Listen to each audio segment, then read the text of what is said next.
Welcome to 99th Monkey News for Monday, September 22nd, 2014.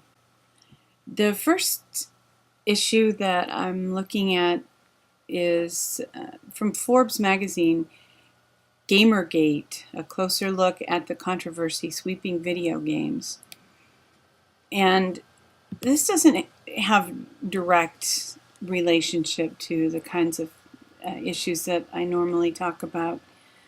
But it is interesting, and if you have a few minutes, this is actually from September 4th, and I just learned about Gamergate over the weekend, and I found this article interesting. It has to do with the press being corrupted, even a very young press. It has to do with money deals being made to cut some people out and let other people in. And it's I think it's a kind of a microcosm of what humans do in certain settings.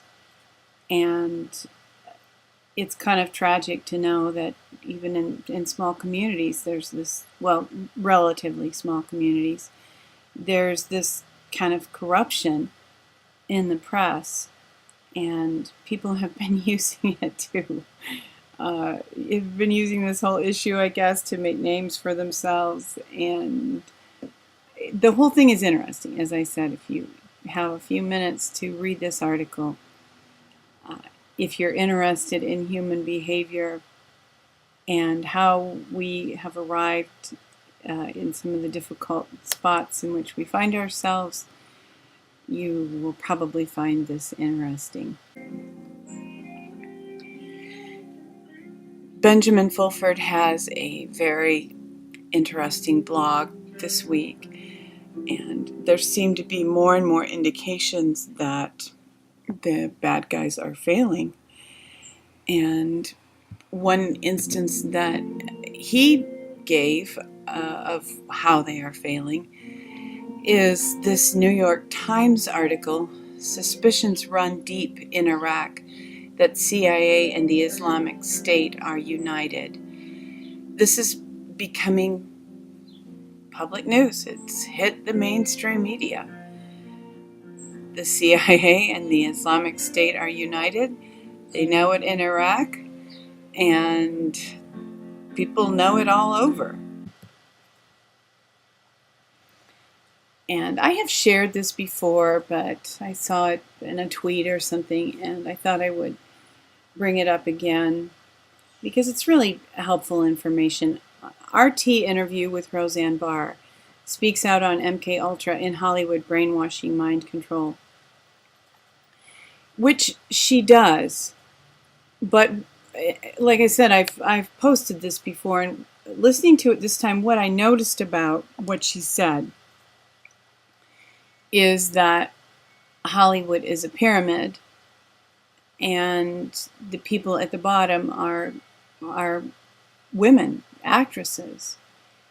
And she didn't specify actresses, but this video was a reminder, and this is why I'm sharing it again, that many times the people that we tend to envy, the people whose lives we tend to wish we had, are struggling desperately in their own private hells. And that's true of so many people in Hollywood. And that, you know, the way professional sports are, the way Hollywood is, we look at people's lives that we think are insiders, we think have made it, and we believe that it's all glamour and income and popularity and acceptance, when in reality there's a lot of strife and rejection and being humiliated. So when we shape our desires, when we think about how we want our lives to be, I believe it helps to have a higher degree of reality, and Roseanne has injected some reality here in this video. From David Icke, future shock, change through mental and emotional trauma. Again, nothing new here, just a reminder of how the social engineers do have a plan, and a part of that plan is traumatizing us and using that trauma to mind control us all. So not just a few people who are under mind control. Mind control doesn't only happen through MKUltra. They have applied those principles on a much broader scale and use them to manipulate all of us. So the more we're aware of that, the more we can put up defenses against it. From John Rappaport, UN Climate Change, 1,000 Scientists Say No. I've been talking about a few different times about how people's passion and desire to get back to the land and eat organic and use organic products and farm organic that's being co-opted to serve the cause of Agenda 21. And the vehicle that's used to do that is this climate change lie. So the more we can be aware that it is a lie and help others become aware that it is a lie, the less likely that our move toward natural living will be co-opted and used as a vehicle tool to bring in Agenda 21. And it's really crucial to avoid Agenda 21 and to fight it at every turn. And people who understand it, who are aware of it, who see it, almost all are in agreement that it is not a good idea. So here's a little something to help people understand. We've heard about revolving doors between the NSA and different companies, and certainly the FDA and companies like Monsanto.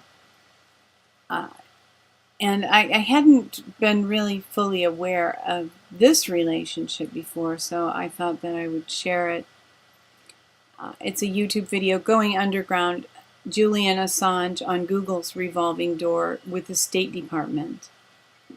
So here we understand how Google has a relationship with the State Department, and certainly this gives a lot of access to information to the State Department, and something tells me that they might not really be using it for your good or my good. They might well be using it to stay in their positions of power, to blackmail people, to bully people, to threaten people, and to have information that is meant to be private. From the West Side Story, Antidepressant can change intrinsic connectivity of brain. In a new study, it was found that even a single dose of antidepressant can affect our brain and is enough to produce dramatic changes in the functionality of the human brain. Brain scans were taken before and after giving an acute dose of SSRI, and the drug showed its adverse effect within 3 hours. So it's crucial that we protect our bodies, protect our brains, protect our children, our families from these kind of drugs, and from the FDA, who has approved these kind of drugs. And considering how humans function, brains function, consciousness functions, this was an interesting website that Don has been reading, Foundation for the Law of Time. And some of the people who write about this issue believe that humans are, to a certain extent, less human because of the way our calendar functions at this time. Did you want to say something? No, I wanted to listen to what you said and maybe add something, but go ahead. You're probably on a track. No, actually, I just wanted to highlight the idea that the way time is counted can affect the way we perceive life, and we may be misperceiving it because of the way we're marking time. Yeah, I think that's definitely a given. And you might have wondered how we have the current system, and it's called the Gregorian calendar because it goes back to a pope. And historically, throughout all of the different cultures that have risen up on planet Earth, it's been a mark of the domination of any given culture or leadership of that culture when their calendar is adopted. And what we have now is the near universal adoption of a calendar that's that was come up with by a pope in many centuries ago. And it doesn't make sense to a lot of people why there would be months with different lengths and why they're named after um, Nordic gods and things like that. So some people have come up with some pretty brilliant ideas about how calendar reform could be done. And this is what really grabbed me, this one little fact, when I first heard it, and I never heard this before. The length of the year, 365 and a quarter days, is really well divided up by 13 months rather than 12 months. And we have 13 months that are 28 days long. So that means that all of the weeks are uniform from month to month. Every one is 28 days. We have 7-day weeks still, and it works out really, really well. So I began looking into this whole idea of a 13 moon calendar that's featured on the Law of Time website. And the more I look at it, and the more you'll find a lot of very new agey stuff. But if you get past that point, I know that might take some work for some people, but I think that there is a lot here that is really beneficial. So I encourage you to look into it. And I'm already using it myself. Sort of, I'm on that time in my mind. And some people have said that that's a suggested way to get better in tune with nature, because you'll find yourself thinking of the months in terms of the phases of the moon, and that works out really well. I'm finding, and I enjoy it a lot. So this Law of Time website is a good place to start. There's also something like 13moon.org, and there's a couple of other sites.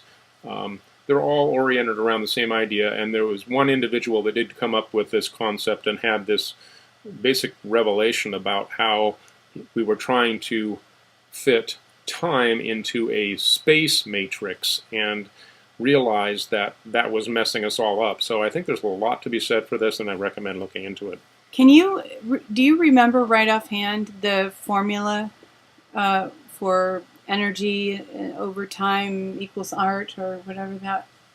I Yeah, found that interesting. yeah, no, that's basically it. Is that it's time multiplied by energy, or to the subscript of energy. I'm not sure what he's intending with formula. It's not a pure mathematical relationship, but it really is a cause and effect relationship. It's a way of doing time that is very conducive to an artistic human society. So that means that you are flowing a lot more with nature, which is I would say, the foundation of all good art. You know, there's a lot of weird art that I wouldn't think is necessarily founded in nature.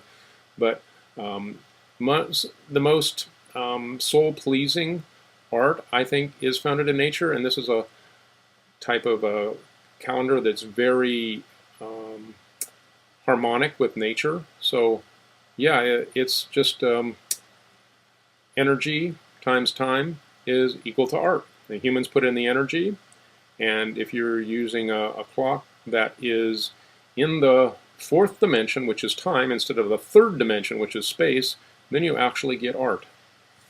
That's great. So that consideration means that virtually all human creativity and productivity is equated with art, which I happen to believe. Yeah, we are little creators. We're created in God's image, which means that we act like He did, and we create stuff. And Steve Jobs had this revelation that what humans are is they're tool creators, and that, of course, tools is a very, very big portion of what we create. So in that sense, you could even consider producing things like the iPhone art, and I personally have no problem with that. I think that's a good way to look at it. I agree. And kind of in that vein of being creative, and this is the good news of the day, that we, in spite of control mechanisms and systems, we remain creative. And John Rappaport wrote this blog a few days ago. No, I guess actually just yesterday. Paranormal, you welcome back. And I'll skip ahead a little. It doesn't matter that the works of artists have been co-opted, frozen, and recast as organized religions. It doesn't matter that time and time again the work of artists has been stolen to assist control agendas. Humans continue to make a place for something beyond, in the hope that they can experience what they really are. And true to form, John Rappaport has a very encouraging, challenging, stimulating blog and shares many valuable ideas. And I hope that you will enjoy them. Thank you for tuning in for today's 99th Monkey Liberty News. Weeping may endure for a night, but joy comes in the morning. Hoping that you will love one another, take care, and insist on liberty.